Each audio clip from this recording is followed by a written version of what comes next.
Alright, let's do a little bit of hands-on with Chapter 9.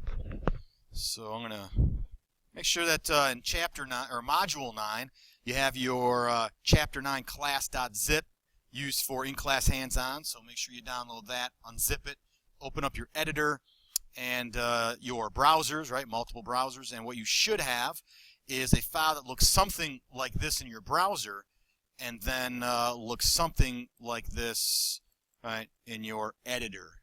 Okay, in your editor. So we're going to take this file, which essentially I've created a structure for you to kind of get an idea of how that table might be created instead of just having a whole bunch of items one after the other in a big paragraph like it looks like in the browser, right? So this doesn't look at all like what I've done here.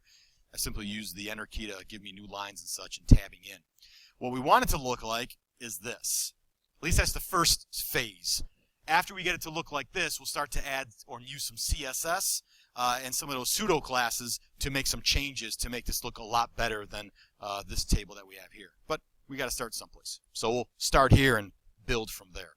Now, if you'd like to follow along, you are welcome to do so. The table chapter starts on page 285. We are going to start on page 294. That is when we actually start from the book here. So we are starting on a page with styling a table with CSS, but we haven't even put a table in there. So we're going to work to create the table first, then we'll go to page 249, but that's where I want you to turn initially.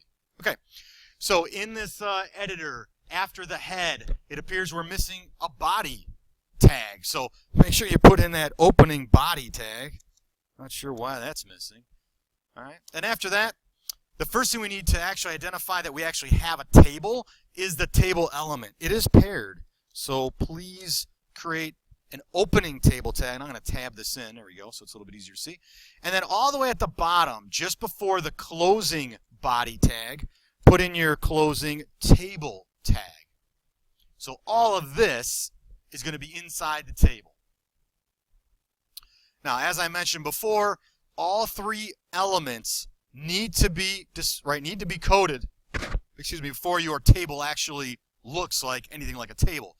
So if I save this, go to my browser and refresh, nothing happens, right? Because we're still missing two important elements for that table. All right, the next thing I want to do is, of course, create a new line and tab in. This line is going to be our caption line. And that's going to be that line you see called Lighthouse, Island, Bistro, Specialty Coffee, Menu. And it's a paired tag. So we're going to do caption. And then I'm going to bring that line up. And I'm going to close the caption element with a closing caption tag. Okay. Great. Now, this is where we're going to start breaking up the data in rows. So how many logical rows do you kind of see there? 4. Perfect. So I want you to wrap each of those, right, sets of data in a TR element. So you should have 4 elements, 4 TR elements, right? An opening and closing for each one of that grouping. Okay. Great. Now I'm going to tab it in, of course, so it's easier to read. And I'm going to bring in my data here. Open TR. I'm going to give myself a new line. I'm going to tab that in, and then I'll create a TR, another closing, right, TR element. There we go. So there's my first one. Now to make my life a little easier, I'm going to copy, right, that TR, so this way I don't have to actually type it, and I'll paste that in. There we go. And I'll go down, bless you. And then I'll paste that in here, bless you again. Oops, /. And I'll create a new line. I'll paste this here. And I'll close that one. All right, then I'll create a new one. And then I'll close the last one. So really what I'm doing is creating 4 sets of rows. And then I'll try to, tab these in and make it look somewhat organized. There we go. So I have somewhat of an idea. I might even tab it one more time in just to visually kind of give us a good idea of where we're at. There we go. So now we got our 4 rows. Let's see what this looks like. So let's go and save it and refresh, and this is kind of what we get. Again, we don't have all 3 which are mandatory for a table, so that's why it still looks like garbage. So let's flip back to our code editor, and now each of these, we want 3 columns. So we're going to use 3 TDs, 1 for each one of those lines. So specialty coffee will be 1 column, description will be another column, and price will be another column.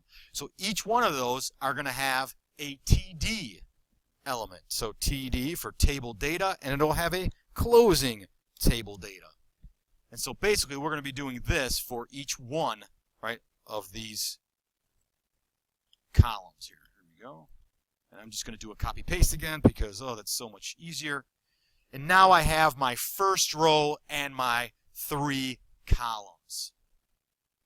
Now, just for kicks, I'm going to see what this looks like. So I'm going to save it, flip-flop to my browser, and now, again, we're not really there yet because it's not really falling into place like I thought it might, right? So we have to really finish. Notice how the first row is actually at the bottom.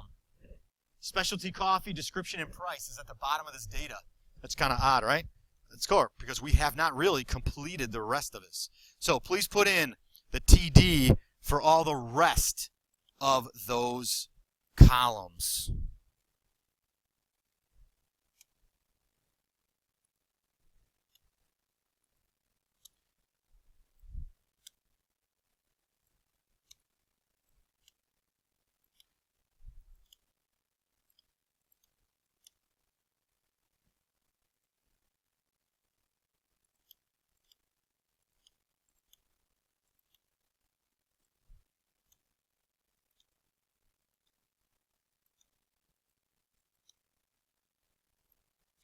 All right. Now don't be fooled by this line 25.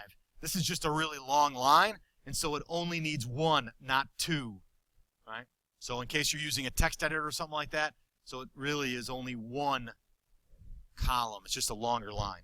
All right, so save that. Go to your browser, refresh. There we go. So now we have something that looks somewhat like a table. So notice how not having all 3 of those elements, right, doesn't make that table work properly. All right, let's add a couple things here.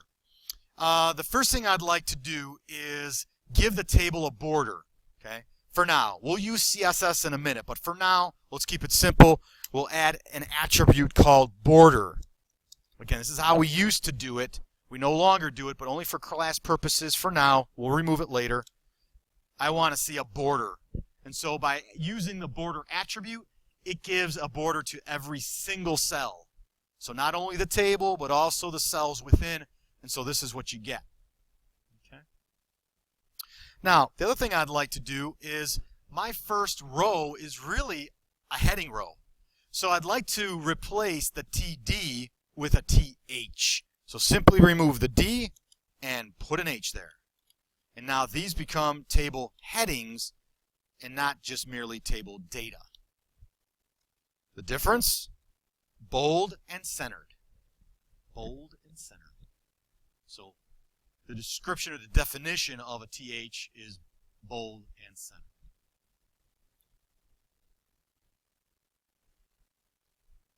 So what is the default width of a table? Okay, right? Whatever it needs. So it takes the largest item in that column and makes the column as large as the largest item there. So specialty coffee, that's why it's that wide. Notice the long, right, description. That's why that middle column is that wide. And then price is that wide because that's how wide the largest item is, right? Now, if I decide to resize my browser, right, as soon as it hits the border, notice what happens to my table. So really, it's like 100%, right? But yet, it's 100% of the largest item in that column, and then it stops after that. But if I make it smaller, it's going to start to adjust it. Yeah, we may want to change that. I don't want somebody messing with my table and distorting it a bit, I suppose. But it depends on the content within the table. All right. So that's basically our table as is, right, without any CSS whatsoever. And it looks like we've pretty much completed phase 1 because both pages now look identical. Okay. All right, so now let's move on to phase 2, and that's styling it. Page 294 is where we're starting with. We've already completed the first part, and that is building the table, right? And now it's a matter of styling it. So let's go up to the top. And I'd like to remove the attribute called border. Let's get rid of that. We don't need it anymore because we're going to use CSS in lieu of it. So save it. Let's confirm that we do not have any borders. All right? So it did work when we removed it. And now let's go back to our code. You will find a style element in the head of this document. And the first thing I want to style is the table. Right? So put in your table selector. And the first property I want to work with is the margin.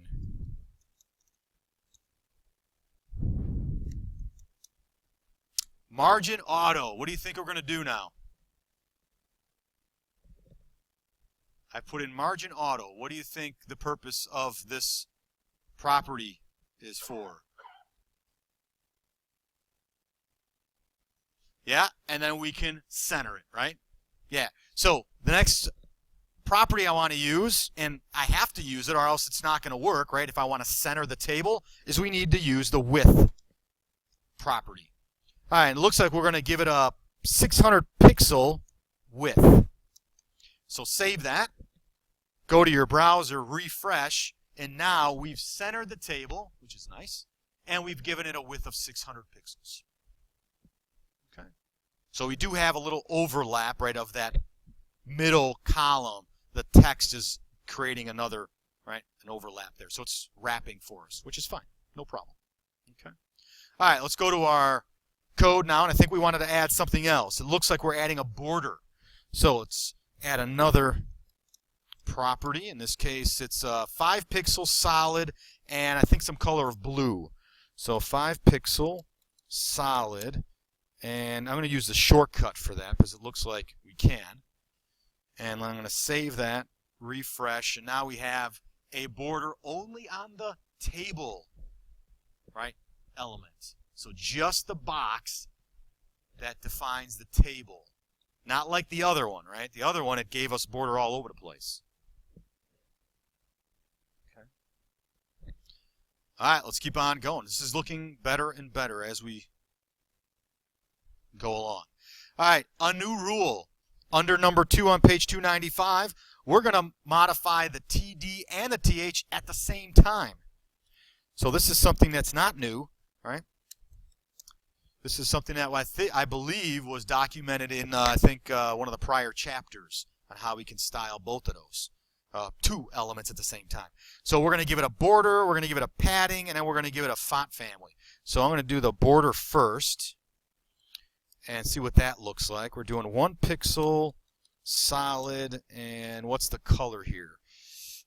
Let's see. Oh, the same color as the border for the table. I just want to see what that looks like. Ooh, yeah.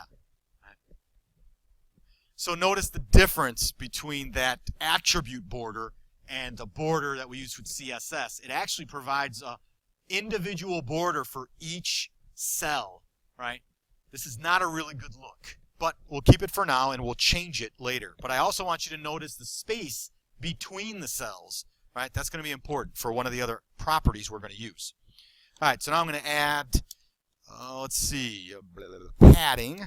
There we go, and I think we're giving it 5 pixels of padding. So what should happen is that there should be more space between the text in the cell and the border of the cell. So let me take a look, and as soon as I refresh, yeah. So now I have, right, 5 pixels of more space around the whole cell between the text and the actual cell border itself. Okay, so we got a little bit more room there. Let's see, and then the last one, I believe, we're just changing the font family. So font-family, Again, nothing is really new here. We've used margin before, we've used width, we've used border, and we've used padding, and we've used font family. So they want us to change Arial and sans dash, serif. There we go. Oops. Spell that right. Perfect.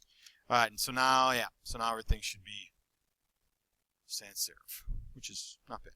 Okay. Easier to read.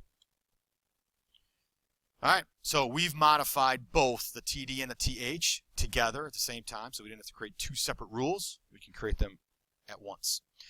All right, now let's take a look at number 3 on page 295. Let's deal with this border problem. All right, so here we have the spacing in between the borders, not exactly what I like, and I'd like to remove it. So one of the properties that we have is a border spacing property. So let's go all the way to the table, and a new rule, or not a new rule, a new property is going to be border dash spacing. And this allows us to kill the spacing. So it's going to be 0. And when you do that, you remove that, right, pixel, a couple pixel spacing that's there, and we now have a collapsed environment. Okay. Now, of course, if you would rather have more spacing, you're welcome. Oops, got to put pixels in there. You're welcome to do so. All right, so now I have 50 pixels right in between each cell. Doesn't look very nice, but again, it's an option, not an option I would choose. So I'm going to go with the 0, killing all of that spacing between the cells. Okay. Again, not quite exactly what I'm looking for. We're going to do a little modification here. I don't really like that look of that. What I really want to get to is a table that has no borders in between, but has stripes that go across that define each row. That's pretty common now to see something like that, which it makes it easier to read each of the rows. Granted, we only have 4 rows here, but consider something that has 10, 20, 50 rows, right? Something that looks like this is going to be a little harder to see, but it's something with some banding going across might be a little bit easier. Okay. All right, so before we do that, I'd like to maybe style our caption. So let's put in the caption selector. And on page number 4, we're going to look at font family, font weight, font size, and border padding for the bottom. Padding for the bottom. So we want a font dash. So I'll use that a couple times. So we want font family. And we're doing a Verdana and a sans serif again. Okay. And I believe we're doing a font weight. Bold. Oops. Bold. There we go. And we're doing a font size, I believe. So this will be 1.2 EM. So 0.2, right, larger than 1, which is standard default, 100%. Right. So we'll save that. Oh, and we need one more. Our padding. Oops. Padding dash bottom. So only padding at the bottom of the caption pixels. Okay. Great. So yeah, that gives us a nice little caption there. It's easier to read, larger, right? Good. I like that. Describes the table, right? Exactly what I should expect. It's a menu, right? Some coffee menu there. So that's good. All right. All right, so now I think we're going to do one thing. We're going to edit the TD and the TH a bit. Okay. So what I want to do is, let's see, I think we're going to have a border, but we're going to give it no style. So essentially we're going to remove all that, and we're going to use a border dash style of none. So we're going to kill the border altogether. Okay. We're also going to, well, we're going to keep the padding as is, and let's see, the font family as is. So the only thing we did was really kill the border. And so let's see what that looks like. Cool. So we're getting our table set up to create these strips that go across the rows. And And so the first step was removing the border. Okay. Now, we're going to do two examples of the next little activity. One, we're going to do it the long way, using a style, okay, creating a class to do what we want to do, and that is create kind of like a banding across every other row. Then we're going to use our pseudo classes to do the same thing, right? And you'll see that using a pseudo class for this is a much better choice. But I want to show you how it can be done in case perhaps you don't want to use that. But this is the way it used to be done in the olden days, and now I want to show you how it's done really currently using those pseudo classes. So show you the old so you can benefit from the new. Okay. All right. Let's go ahead and let's create a brand new rule. Okay. And so this is going to be a class. So we're going to use our period, and we'll call this one alt row. So alternative row is what really we're doing here. So every alternative row, which we decide at this point, will have some sort of styling. And the first go around, we're just going to give it a background color. So background dash color. Oops, color. There we go. And the color is going to be, let's see, it looks like they want to use EA, and EA. Sounds good. Now remember, this is a two-part process, right? So our classes and IDs are two parts. We have to build a rule and now apply the class or ID. And I'd like to have that strip go on the odd rows. So in the second TR, in the opening TR of the second row, okay, let's put in our class. All right. So we use the class attribute, and then I think we called it alt row. That was the name of our class. Now, just to see if this actually works, let's save it, flip-flop to your browser, refresh, and now we got that strip, right, that background going across the whole row. That's why we put it in the TR, right? All right, let's flip-flop over, and I'm going to copy that since I know it works, and I'm going to put it in the fourth row. So the second in the, so we did every even, right? So save that, and now we have that, right, every other row. So pretty straightforward, right? Not too difficult. You create a class and you apply it to where you want. Again, this is the old way, old method of doing things. You can still do it, but the newer method is a little bit easier and a lot less work. Okay? All right, well, let's try that. Go to your code, and I'd like you to remove the attribute from the TR. So we don't need any of that anymore because our pseudo classes are going to do that for us. Okay? So now let's save it just to make sure we don't have any of those stripes. Now let's go back to our code.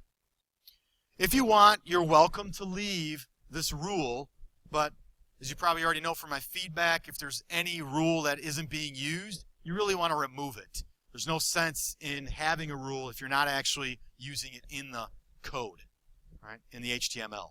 Okay? Great. We are going to use a pseudo class. On page 296 talks about the CSS3 structural pseudo classes. So 296 and 297. Okay? Now, the one we're going to use for this example is the nth of type. But we have to decide what type we're going to use. So what element is that type? So what do we want to color? What element?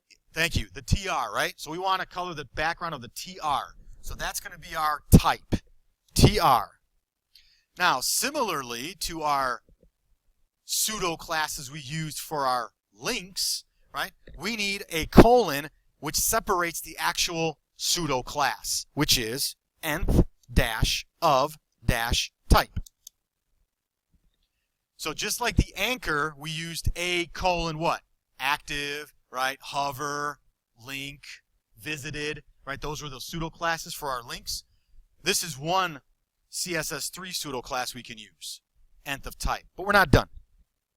We have to include, right, whether it's a particular number, row number we want, in this case row number, or the even rows or the odd rows. Right? So in our case, I'd like to do the even rows. So we use the word even within parentheses. No space between type and this, right? So no space between the type and the open paren. Now we have to actually create the rule, right? What do we want the rule to look like? There we go. All right. For our first go around, let's just do background color. So I'm going to copy the background color that we had for the one above, and I'm going to stick it in the one we just created. Okay. All right. I want to save that, and I want to see what that looks like. Look at that. Exactly the same result, right? Using something a little bit more modern, and it saves a lot more time.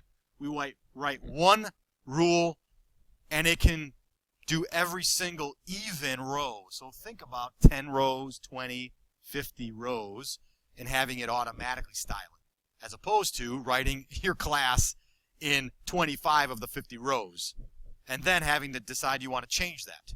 Yikes. Yeah, so that's pretty cool. All right, so we can make a little bit of change with these this particular one. I'd like to replace the background color with a different color. So we're going to change the background color of the nth of type to the 006, that darker blue background. Then we're going to add a brand new property, color, not new to us, but new to the rule. And then we're going to use that EA color, so it's almost like a gray, I believe, something like that. Not sure exactly, but it's a light color. So we're going to use that as the text color. So save that, refresh, and now you have a table that looks like this. Right? Definitely something completely different than what we initially started with. Right? So much better, right? Much more attractive than the previous one. It does create a bit of interest, right? Instead of just a basic table with no styling whatsoever. What do you think? Useful? I mean, you'll need it for your project, right? And I would suggest you'd probably use this after this class as well. So, yeah. Most of the stuff you learn in this class you'll be using after this class, except for maybe those phrase elements that we learned in chapter 2. We got rid of those quick and we moved on to what we really wanted. So, yeah, Mike. Oh, I'm sorry. I thought you had a question. Any questions about the table? Any questions about the pseudo classes? Any questions? I mean, this is a pretty straightforward chapter. There's not a lot of content. Right? Yeah. After this course. Yeah. So you'll probably be using a table at some point in time. If you decide to build some more pages, you'll probably use a table in some way, shape, or form in the future.